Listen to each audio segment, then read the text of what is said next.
Akhirnya gue nyari di Buddha, gue nyari di Hindu, ternyata belum kejawab juga. Jadi emang kayak jodoh-jodohan gitu loh. Terus sempat ke Hindu ya? Ya semuanya gue pelajarin, Konghucu, semuanya gue pelajarin.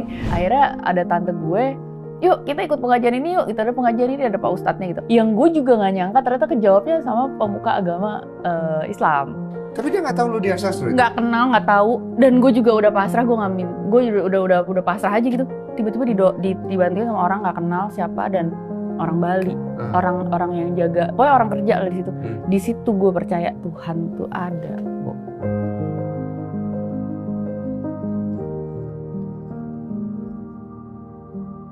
Minum dulu lah, capek kasihan dia.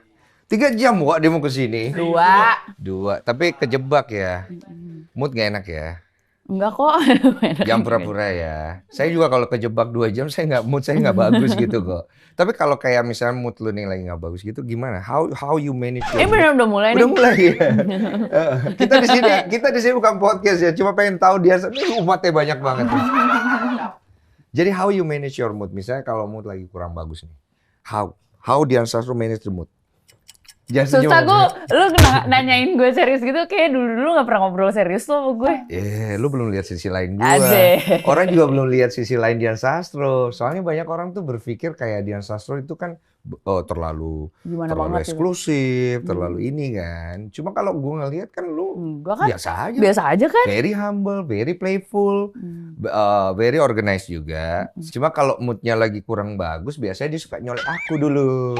Emang gitu? Lah promo film Kartini. Iya. Saya nggak lupa.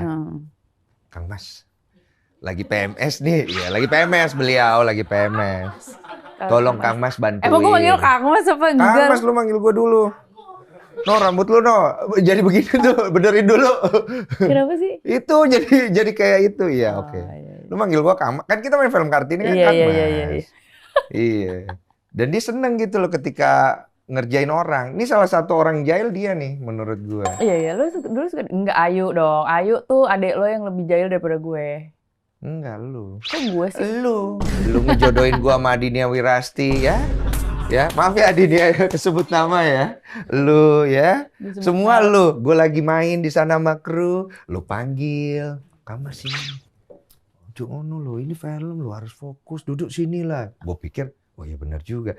Gua pikir duduk situ diajak ngobrol nih. Dia diem dengerin musik sambil baca buku Kartini. Apaan gua di sini? Gua bilang gua cabut lagi. Emang jahil gua bilang.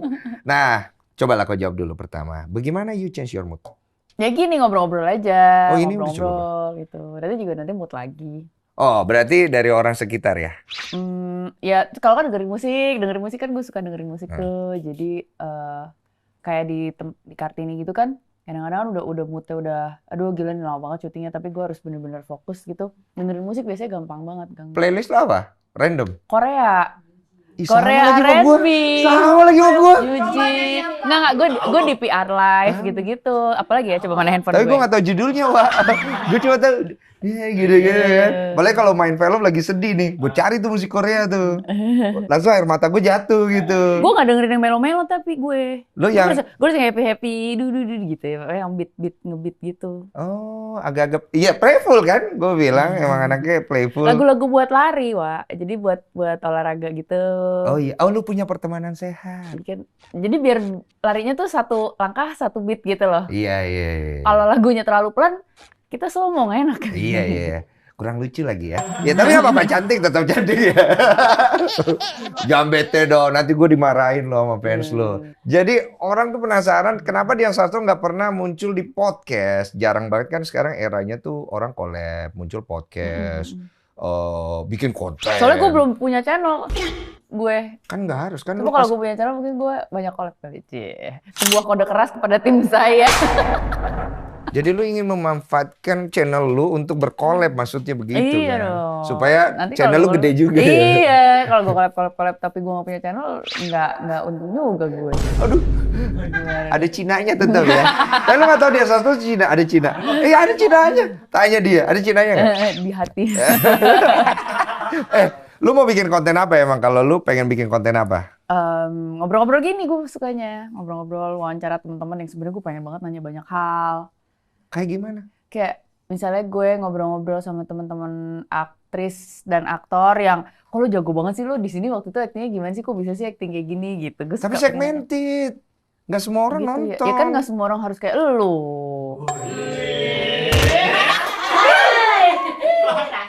Berat kalau ngobrol sama dia. Enggak, gue mau masuk ketahan lagi.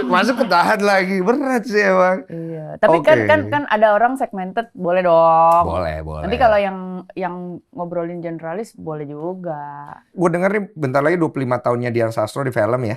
Tepuk tangan dong, boleh. Waktu itu kita wawancara Christine Hakim 50 tahun, ini 25 tahun tapi masih muda ya kan. Amin. Lu dari Insya Allah. Insya Allah ya, dari Lu perjalanan. ketemu gue umur berapa tuh? Itu tahun 2013 ya kita, 2014 ya? Iya, itu kayaknya Kartini masih tuh- umur 3 tahun ya. Itu 10 tahun yang lalu ya, 2014. Iya, 10 tahun yang lalu. Enggak dong, kita 2015, 2016. Lu nggak lihat urat-urat gua apa sama keriput-keriput gua ya? Lu aja yang nggak keriput Nggak ada ya? kok. Ada ya? Sekarang kalau ketawa uratnya udah keluar. Keluar gede di sini ya. Tapi orang mau tahu juga nih seputar kecantikan katanya. Ada yang nitip katanya. Seorang Dian Sastro tuh melihat kecantikan itu secara apa? Karena gue dengar dari Ken tadi, lu katanya jijik melihat muka kau sendiri katanya. Nggak, kalau terlalu banyak, gue juga cringe sekali gitu. Gue nggak senarsis itu, nggak gitu. Gara-gara apa juga sih kali. Kan? Maksudnya dia Nggak, orang lo, oke gue pengen nanya sama lo. Lo di rumah ada foto diri lo sendiri yang gede gitu nggak? Masih banyak kan? nggak ada di sini. Ya ini kan bukan rumah, ini kan studio. Rumah gue enak aja. Lu pikir gue sekaya lo? Apaan? Suka merendah untuk meroket banget, padahal banyak tuh masih propertinya. Ada Di sini lagi di yang ada belakang. cuma prestasi. Itu lihat. Masuk. Nggak ada, gue nggak ada. Tapi gue juga gitu, maksudnya di rumah juga kalau bisa jangan ada gambar diri yang gede-gede amat lah, malu, Bo. Tapi dulu Ngeliat mulu. Tunggu. Tapi dulu suka kan? Enggak lah, gila Lu lu. jangan bohong, majalah Aneka, lu masuk majalah Aneka segala macem. Awal-awal ngerintis seneng lah. Ya seneng, tapi kan nggak segede-gede bagong di print, terus habis itu ditaruh, dipajang gitu. Ya ada kalau mau kecil aja lah foto-foto sama keluarga gitu. Oh jadi lu nggak terlalu narsis ya? Kayak agak geli ya kalau Nggak tahu gue nggak tahu. nggak tau gue sih Kalau kalau lu lihat ngeliat dia- diri gue sendiri kayak ya lo lagi gitu, kayak enggak lah gitu loh. Dian, itu di kolom komentar gue semua Dian ya. Siapa namanya di Ratu Adil? Lasya Lasya. Asik, bentar lagi mau rilis. Udah ya, udah rilis ya? lah, ketahuan Ratu belum Adil nonton. ya? Bilang aja lu mau dipromoin ya. Di mana video? Video.com, nonton Ratu Adil. Video ngomongnya bukan Oh video. video ya, di video. Ratu Adil. Tadi gue mau nanya apa? Cantik. Semua orang tuh kepengen, aduh, Dian Sastro tuh kakak gue banget. Tapi tahu kan itu? Apa? Itu sebagaimana orang mengidolakan lu Dian Sastro. Alhamdulillah, iya, terima kasih banget. Lu berusaha rendah hati apa beneran rendah hati sih? Ya Gua jadi dong, bingung. kira-kira apa dong? Enggak serius lo Dian. Serius, habis gimana? Lu nggak seneng gini loh, orang tuh kalau ngeliat lu tuh udah kayak ratu. Lo maunya gue apa? Sombong gitu. Oh iya, terima kasih. Emang gue yang paling cakep di sini gitu. Enggak sih. Kan aneh juga. Gue juga dengerin ya. Kayaknya ini podcast yang bikin image lu akan berubah ya kayaknya ya. Dian, orang kan kalau ngelihat lu tuh udah kayak eksklusif, lu tuh udah tertata, hidup lu tuh sudah sempurna lah ibaratnya Nggak sempurna. boleh tuh pakai itu, sempurnanya milik Allah. Tapi gue baru baca tadi dia katanya sangat spiritualis. Asik. Is it true? Mencoba untuk No way. nggak, karena kalau spiritual itu kan perjalanan ya, Bo. Jadi nggak bisa langsung nyampe gitu. Jalannya jauh. Iya. Nah, jadi kalau mau spiritualis ya kita juga masih belajar gitu loh, belajar. Oh jadi lu mau pelajari spiritualis life gitu? Ya gue nggak tahu juga sih yang lo maksud mempelajari spiritualisme tuh kayak gimana ya. Tapi gua bukannya juga- kita semua itu mempelajari untuk lebih spiritual ya? Beda karena ada orang yang lebih fokus ke agama, ada yang lebih fokus ke spiritual, ada yang fokus ke agama dan spiritual. Iya, agama dan spiritual. Tapi kan itu juga kan ya kita masih belajar gitu, jadi masih belajar buat apa ya? Kalau katanya kan kalau mau bener-bener udah mau apa ya? Udah mau lulus lagi sebutannya. Udah mau lulus, udahan dong. Enggak. Lu ngomong hati-hati lu, gua dari tadi nyimak lu. Enggak, maksud gue gini. Lu mau Maksudnya- apa? Maksudnya kalau misalnya orang yang udah spiritual banget, Iya. biasanya egonya kan udah bener-bener sampai kalau bisa tuh nggak ada egonya lagi gitu loh. Jadi kayak lo tuh siapa, gue tuh bukan siapa gitu loh, gue tuh I'm nothing gitu loh. Justru kalau lo udah bisa ngomong gitu, itu udah semakin bagus gitu. Oh, kebanyakan sama Rocky Gerung, Wak. Iya. Kenapa jadi lu nyebut-nyebut? Enggak, karena lu dipuji sama Rocky Gerung. Itu dosen gue berapa puluh tahun lalu, nggak usah dihitung berapa tahun lalunya ya. Tapi itu dulu nightmare gue itu setiap kali bimbingan sama dia. Ada orang yang nanya katanya, Mbak Dian itu kan dipuji sama Rocky Gerung katanya. Orang tuh penasaran Dian Sastro ketika menjadi muridnya Rocky Gerung, dia deg-degan gak sih? Rocky Gerung tuh... Bukan lagi, Kak. Bener-bener, gue setiap kali bimbingan gue males. Jadi, aduh galak banget bro. Galak parah. Ya lo kan suka lihat dia lagi ngerosting siapa gitu. Ya itu kebayang gak kita jadi mahasiswanya kalau gak di roasting tiap hari sama dia. Cuma memang itu cara dia ngajar kali ya. Jadi dia pengen kita tuh bagus, tapi tough love banget gitu loh. Mentalitinya juga dapat. Mentalitinya abis. Pokoknya kalau misalnya lo ketahuan ngarang bebas dan lo disuruh baca nih, lo disuruh baca buku yang jadi PR lo. Terus lo nggak beneran baca, Wak. Terus lo sok ngarang-ngarang, belaga ngerti, abis. Dan dia tahu itu? Dia tahu, abis. Dia pasti uji terus ya? Lo pernah jadi mendingan baca aja deh gitu, daripada lo nggak lewat gitu. Iya, tapi kan kalau orang kayak lo kan emang suka baca. Jadi aman. Iya, tapi itu juga melewati proses purgatori. Lo tahu Dante kan? Kalau dia dulu suka bikin analoginya orang kalau mau jadi pinter itu kayak prosesnya Dante Alighieri, purgatori, Bo. Purgatori intelektual. Kalau lo mau pinter, lo harus ngelewatin api penyucian yang nggak enak banget, Bo. Oh, Sunggu Kong? Iya, jadi bener-bener lu baca sampai kan? Nih mana nih? Lu ketinggian ilmu lu. Tunggu tahan. Api penyucian Sunggu Kong gua. Iya.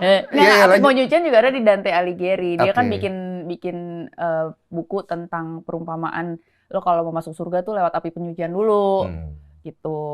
Kayak masuk neraka dulu lah, gue gak ngerti lagi tenan. Jadi lo katanya kalau mau pinter juga lo harus ngelewatin neraka yang gak enak banget, yaitu begadang-begadang baca buku dan segala macam itu, dan itu nggak enak banget gitu. Oke, gue ngadepin Rocky Gerung nggak enak banget. Oke, jadi maaf ya Pak. Jadi fasenya kayak gitu.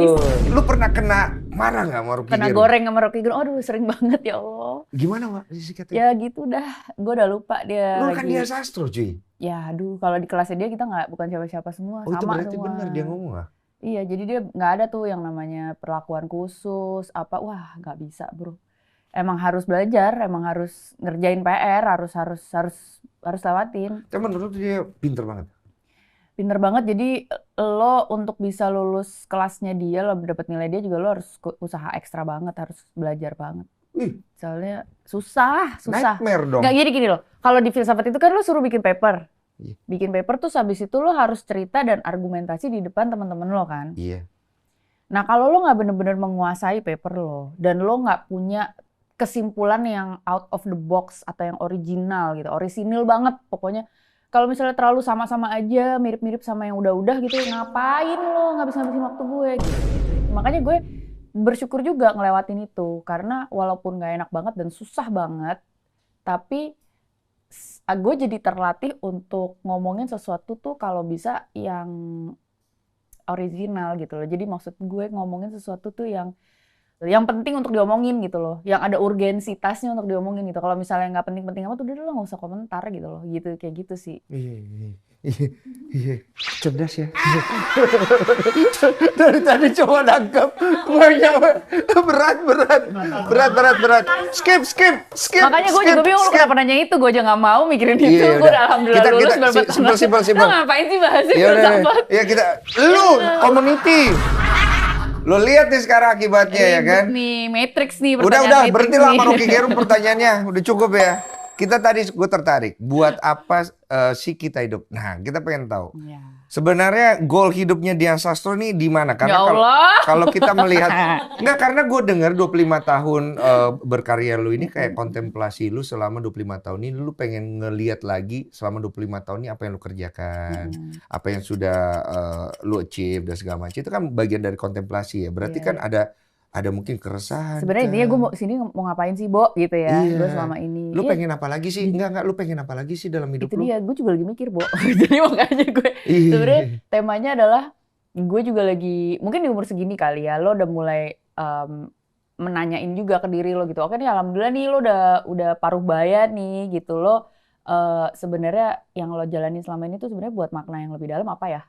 Gitu loh. Iya, lu kalau nggak cuma buat nyambung hidup doang kan, masa kita ngerjain segala macam capek-capek cuma buat nyambung hidup doang kok. Ya lu Kita udah nggak- lewatin kita kan? kita bukan binatang, ya kan. Enggak Jadi, juga, lu udah itu dia. lewatin, lu udah ada di fase itu. Jadi kita perlu, intinya supaya kita memanusiakan diri, berarti kan kesimpulannya kita harus mendapatkan makna lebih dong dari apapun yang kita lakuin ya. Gue juga lagi mikir nih, apa ya? Belum dapat, gue juga Nanya lagi sama mikir. gue. Proses, lu jangan marah dong. Iya, santai dong. Gitu, jadi ya. Iya. Jadi ya gue lagi, buat apa ya, Bo? Gitu. Waktu itu kan gue bikin yayasan kan. Mungkin nggak sih gue dapet, alhamdulillah nih dapet apa ya, semua dibukain semua jalannya gue di karir ini, keberhasilan yang alhamdulillah banyak banget. Nah, jangan-jangan emang gue di sini punya peranan untuk bukain rezekinya orang lain kali, jangan-jangan lewat yayasan gitu loh. Mungkin bisa memberikan akses sekolah buat anak-anak Kok yang... pakai kata mungkin sih? Ya ini kan kontemplasi gue, wah. Kok jangan marah-marah dong. Tunggu, berarti lu masih pencarian jati diri. Lu berarti masih pencarian jati diri. Kalau pakai kata mungkin tuh kan berarti masih mencari ya. Karena kan ada beberapa... Karena penting, Wak, kalau kita tetap nyari. Karena kalau misalnya kita udah nggak nyari lagi, lulus. Iya, betul. Bener. Kita kan masih belajar terus kan. Gitu. Mungkin aja iya, mungkin aja enggak. Mungkin aja ada lagi iya, dan ada lagi misalnya apa, kan itu juga masih dicari terus. Oke. Jadi segala macam tuh jangan titik gitu loh, koma. Iya, gitu. iya. Jadi kalau yang kamu rasa, I already know diri gue yang ini nih, apa aja tuh? Yang kamu udah firm, this is who I am. Yang gue tahu adalah, kayaknya gue di film. Oh, you film. Dan itu gue perjalanannya untuk menerima, dan akhirnya gue sadar kalau oke, gue kayaknya harus berkaryanya di film. Itu perjalanannya panjang banget. Gue sempet kayak denial gitu. Gue kayak nggak mungkin film deh. Gue sempet berhenti 6 tahun kan dari film. Tahun 2006 tuh gue, 2008 gue sempet berhenti. 2013 baru balik lagi. Itu sempet gue mikir, gue kayak nggak di film ya. Kayaknya gue masih ada kemungkinan-kemungkinan lain yang belum gue explore. Gue nyobain ngantor di kantor konsultan, gue masuk ke perusahaan Amerika, gue ngantor 3,5 tahun jadi konsultan. Gue beneran mikir waktu itu gue pindah karir jadi mbak-mbak kantoran. Iya, kita sempat tahu berita itu kan, lu sempat vakum lama tuh 6 tahun. Iya. Kan? Dan akhirnya sekarang udah jelas nih, oke kayaknya gue di film deh nih. Ya, kenapa? Apa yang bikin lu firm di film sekarang? Kasih tahu kayak. Kasih tahu dong, kan podcast ya. Podcast loh. Pancoy. Belum pernah lo lihat podcast lo. Apa karena Ratu Adil, ya kan? Apa karena lu pengen memproduksi film? Ya, karena pas tahun 2013, gue balik lagi ke film, ternyata tuh film udah jadi seru banget. Karena tiba-tiba diangkat tuh dari daftar negatif investasi kan, film. Jadi tiba-tiba ada CGV masuk, investor Korea tiba-tiba masuk. Jadi ternyata bioskop nggak cuma pemain lokal doang, ada bisa pemain dari luar juga. Jadi akhirnya industrinya jadi jauh lebih seru. Jadi kesempatan untuk bikin film jadi lebih banyak, genre jadi lebih beragam, dan demand untuk membuat film juga lebih banyak lagi. Sekarang udah ada banyak banget, ada crime series seperti Ratu Adil masuk. Jadi lu ingin menuangkan akhirnya diri lu di dalam film ini, entah sebagai produser, entah director, entah sebagai pemainnya juga ya. Oke, kita bicara dulu tentang Ratu Adil. Ratu Adil ini ceritanya bicara ada 9 naga ya? Ya, ada 9 naganya. Ini 9 naga. Nggak tahu juga, pokoknya ada 9 naga. Takut juga dia. Pokoknya gue dikasih skrip ya udah gue main aja gitu. Enggak, gue nangkapnya 9 naga itu. Iya. Tahu tuh lu kode-kode sama siapa? Bukan katanya. Dia apa? Cerita sekilas bagaimana? Jadi ini menarik banget nih, gue mau cerita nih. Jadi gue tahu sebenarnya cerita ini dari sebelum pandemi. Dari sebelum pandemi itu yang nulis ini seorang ibu rumah tangga bernama Sigi Wimala. Tahu gue Sigi Wimala mah. Jadi dia juga keren menurut gue. Dia dari seorang ibu yang mungkin pengen punya eskapisme gitu ya. Jadi pengen punya pelarian kemana, dan dia nulis. Itu bahasa-bahasa Rocky Gerung tuh. Gara-gara gue jadi murid itu gue jadi pakai kata-kata berat gitu. Intinya mungkin dia bosan di rumah, jadi dia biar dia terhibur, dia nulis sesuatu yang mungkin sangat menarik buat dia. Dia ngebayangin sosok seorang ibu rumah tangga yang tiba-tiba bisa masuk ke dunia gelap bisnis bapaknya yang ternyata adalah bagian dari 9 naga. Merinding. Dan nggak cuma itu aja. Kalau misalnya diikutin ceritanya, di ujung cerita justru nanti si ibu rumah tangga yang nggak tahu apa-apa ini malah akhirnya suatu hari bisa mengambil alih kekuasaan di bisnis 9 naga ini. Endingnya bagaimana? Ya. Ya lo nonton ya. Oh, mesti nonton ya? Penasaran ya? Udah berapa episode yang tayang? Udah 2 episode ya? Nonton Tiga. Kalau Express 3. Udah 3 ya? Cuma gue penasaran juga ya, maksudnya lu kan agak eksklusif gue lihat. Biasanya rata-rata film aja lu sangat picky. Gue baru tahu tuh lu main series itu cuma 2. Satu Jeng ya, Gadis Kretek, dan gue tahu lu pasti akan ambil film itu. Karena secara production value-nya tinggi. Tapi kalau yang satu ini apa reason yang you mau ambil ke Ratu Adil ini? Reason gue adalah gue bisa melihat ada transaksi karakter yang jauh banget. Menurut gue menarik banget kalau misalnya kesempatan ini gue lewatin tuh sayang banget. Karena sebagai aktor kan kita pengen dong untuk selalu bisa stretch, bisa exercise hal yang baru lagi. Jangan bobo kita ya, kamu aja ya. Saya nggak terlalu soalnya. Tapi kan kamu aktor juga sebenarnya. Pasti pengen dong. Tapi pasti seneng dong kalau dapat peran-peran yang tiba-tiba beda lagi. Berarti kan tetap ini ya. Oh baik. Saya tidak seseniman itu ya kalau gitu, itu ya. Iya. Lanjut. Ya jadi kalau si karakter ini menarik banget menurut gue dari orang yang nggak tahu apa-apa sampai menjadi orang yang mengambil alih dan aktif banget gitu. Itu menurut gue karakter arc yang sangat menarik sih. Oh, proses karakteristiknya transformasinya juga terasa ya. I think it's a good movie. You should watch it ya. Ada pertanyaan dari netizen sekarang. Oke. Ini pertanyaan dari netizen adalah mereka rata-rata tuh penasaran dengan proses mualaf lu. Oh, mualaf ya. Lu pernah cerita nggak sih proses lu mualaf? Gue aja baru tahu dari netizen gue. Gue belum pernah cerita malah ya. Gue kayak cerita deh malah waktu itu. Kita nggak tapi lo nggak peduli juga sih. Kita sedekat itu dia. Gue kira di antara perbincangan waktu dulu kita lagi syuting. I don't know.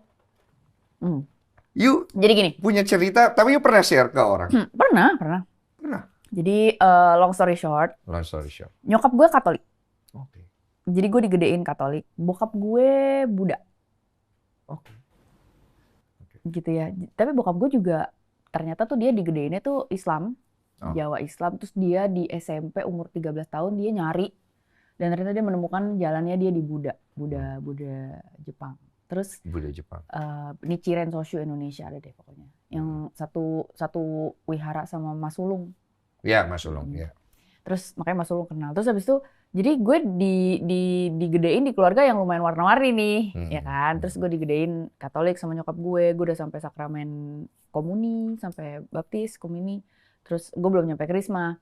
Terus abis itu SMA, gue kayak mulai baca buku-buku filsafat. Terus gue langsung mikir, jangan-jangan nih gue sebenarnya kayak bokap gue nih. Gue sebenarnya mungkin jangan-jangan panggilan gue tuh di Buddha gitu.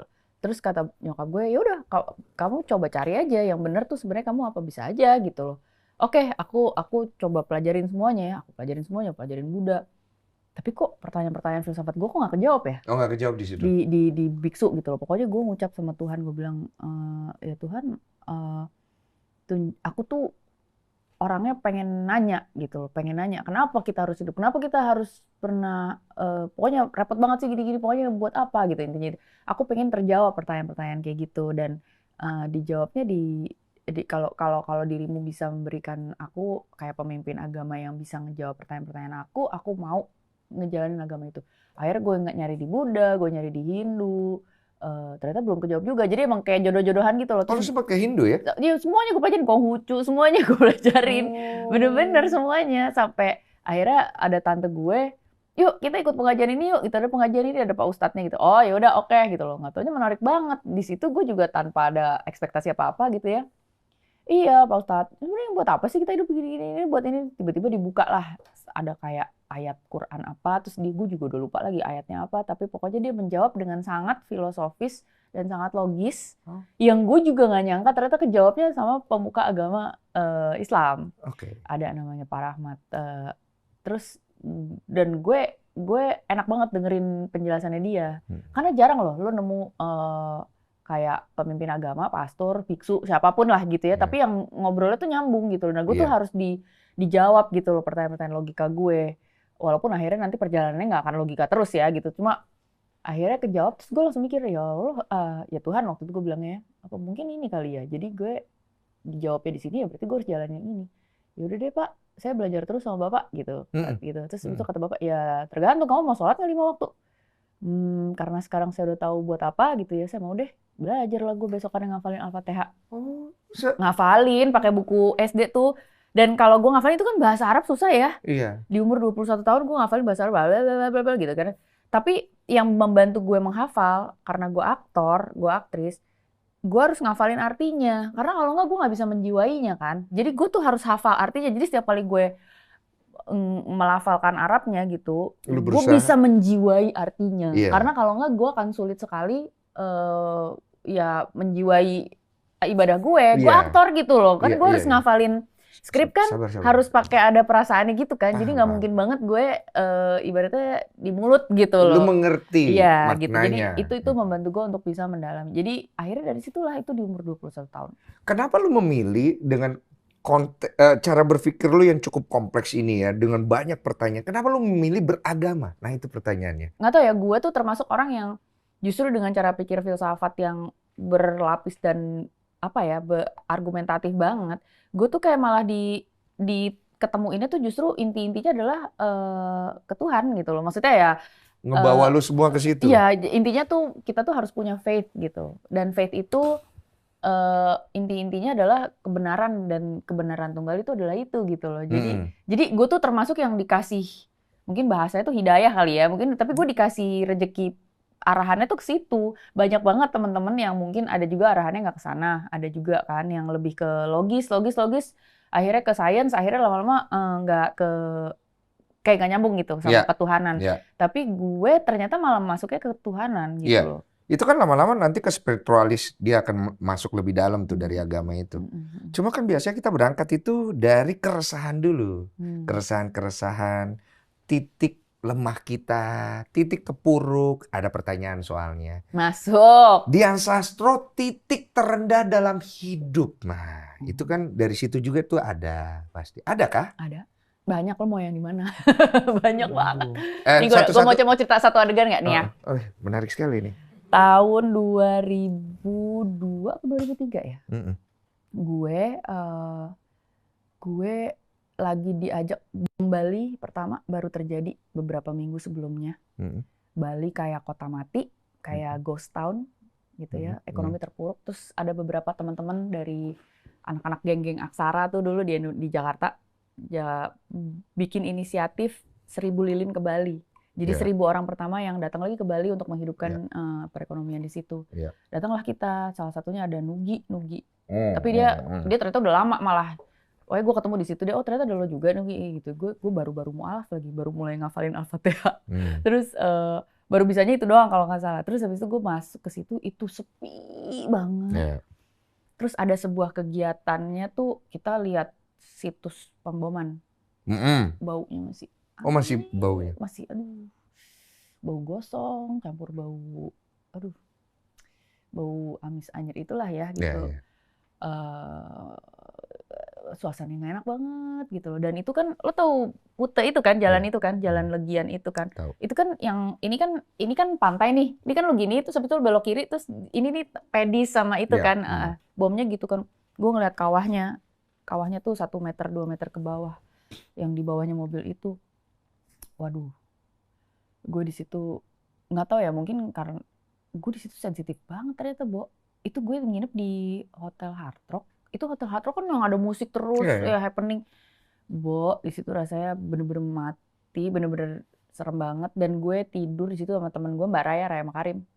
Dia tidur enak, mangap-mangap, gue buset dia nggak bisa tidur. Apa kepikiran? Itu kan cuma gue doang sama Mbak Raya di kamar ya. Ini gue jadi uka-uka lagi nih. Tapi itu rasanya rame banget satu kamar. Serius lu? Terus gue baru bisanya doa Al-Fatihah kan. Terus gue berdoa lah gue, Bo, tengah malam. Ini lagi sedih loh. Bismillahirrahmanirrahim. Ini titik terendah dalam hidup loh. Gue rasanya kayak mau mati, men, gitu loh. Dan gue baru bismillahirrahmanirrahim. Gue gak bisa lihat, untungnya gue bukan orang yang gifted. Gue gak bisa lihat. Tapi gue di situ ngerasa sensitif. Rasanya rame banget, kayak makin deket, bro.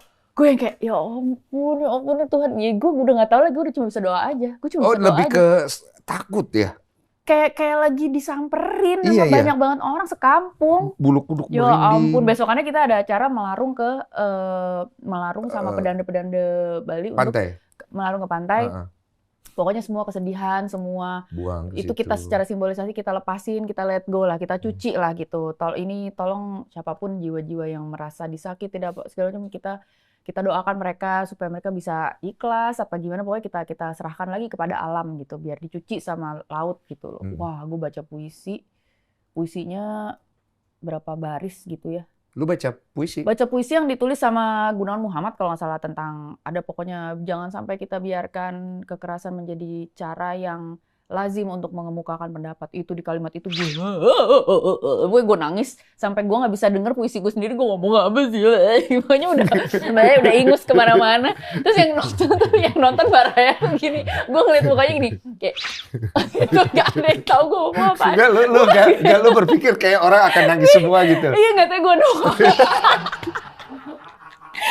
Ini komedi apa sih? Ini udah horor. Ini masih sedih loh ini. Iya, gue tetep mau stick di sedih. Lu jangan bawa gue ke sana dong. Cuma tapi emang lucu, menurut gue emang lucu. Semesta tuh emang punya cara-cara yang lucu lah untuk menegur kita semua. Terus di situ gue nangis, di situ kayak gue merasa nggak ada batasan antara kita agama apapun. Mau kita Hindu, kita Islam, kita Kristen, kita apapun lah. Di situ kemanusiaan itu disakiti dan diserang.